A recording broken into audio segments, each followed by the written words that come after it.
На теория е така, обаче на практика, само пак да се върна към това, което обсъждахме като казуси и спорове от последните дни, как примерно излизате и казвате, нека да гласувате за нас, ние ще реформираме службите, МВР, съдебната система, и в следващия момент обаче виждаме този развиващ се скандал по линия на главния секретар. И по линия на неговите връзки, в крайна сметка, видни с хора, които са разследвани. В който, само да добавя, се заместват и имената на Бойко Рашков и Асен Василев. Вижте в...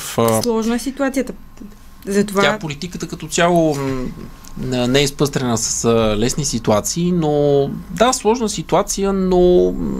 Как ще коментирате изказванията на служебният вече вътрешен министър Калин Стоянов от вчера в комисията за агенция Митници, че Асен Василев е кадрувал за шеф на МВР Хасково. От друга страна, преди 1-2 седмици имахме още едно такова изказване за кадруване, отново съобщено от Калин Стоянов, този път от страна на Кирил Петков за това, кой да ръководи оперативния щаб за изборите. Самият Кирил Петков не го отрече, че е имало такава ситуация.